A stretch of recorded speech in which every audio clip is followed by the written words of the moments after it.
1 वाटी पोह्यामध्ये आपण करू शकतो स्वीट मार्टमधील महागडी काजू कतली। आता बऱ्याच वेळा काय होतं, एखादी मिठाई करायची म्हटली ना, आपल्या डोक्यात फक्त काजू बदाम हे येतं, पण तसं नाही, आपण ही पोह्याची पण मिठाई करू शकतो। तर इथे 1 वाटी पोहे मी भाजून घेत आहे आणि नेहमीपेक्षा छोटी वाटी घेतलेली आहे आणि छोट्या वाटीमध्ये 250 ग्रॅम ते 300 ग्रॅम पर्यंत काजू कतली बनते। आणि जे आपण पोहे भाजले ना, त्याची पण मी मिक्सरला पावडर करून घेतलेली आहे।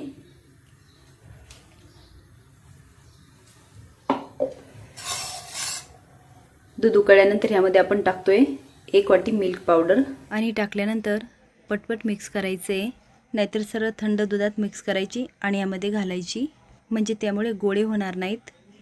आता नेहमीची वाटी घेतली ना आपण, तर त्यामध्ये आरामात अर्धा किलो काजू कतली होऊ शकते। त्यामध्ये टाकतो आपण काजूची पावडर, फक्त 9 ते 10 काजू मिक्सरला काढून घेतले। त्यानंतर टाकतो आपण भाजून पोहे जे बारीक केले होते ना, पोह्याची पावडर, यानंतर टाकणार आहोत साखर। एवढ्यासाठी मी अर्धी वाटी साखर घेतलेली आहे। याचा आपल्याला आता गोळा तयार करून घ्यायचा आहे। आता विलायची पावडर ही ऑप्शनल आहे, टाकायची असेल तर ठीक आहे, नसेल टाकायची तर ठीक आहे, मी टाकते थोडीशी।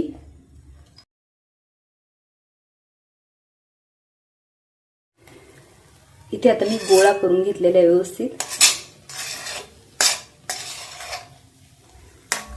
थोडंसं साजूक तूप घालते,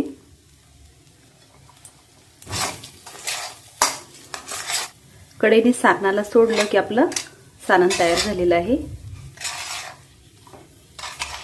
कढईने पूर्ण सोडलेलं आहे त्याला।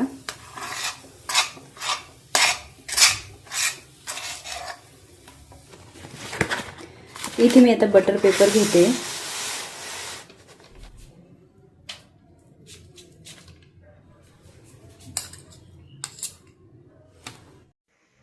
आता बटर पेपरमध्ये टाकल्यानंतर तो मी व्यवस्थित मऊ करून घेणार आहे। छान मऊ झालेला आहे। आता हाताने त्याचा व्यवस्थित गोळा तयार करून घेत आहे आणि लाटायच्या पहिले त्यावर थोडंसं साजूक तूप टाकते आणि लाटण्याला पण थोडंसं चोळून घेते। आता जशी काजू कतली असते ना, तशी आपल्याला पातळ जाड लाटून घ्यायची आहे। पहिले आता मी कड कापून टाकते, म्हणजे व्यवस्थित त्याचा आकार येईल। आता जेवढ्या आकाराचा आपल्याला पाहिजे ना, तशा पद्धतीने काप देऊन घ्यायचे।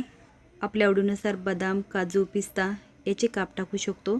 आता व्यवस्थित झाकायचं आणि 10 ते 15 मिनिटं फ्रीजरमध्ये सेट होण्यासाठी ठेवायचं। त्यावर पाणी नाही पडलं पाहिजे। सेम काजू कतलीसारखी टेस्ट असणारी ही पोह्याची काजू कतली आपण इथे तयार केलेली आहे। तर तुम्ही नक्की ट्राय करा। आवडल्यास कमेंट बॉक्समध्ये सांगा, लाईक आणि सबस्क्राईब पण करा। धन्यवाद।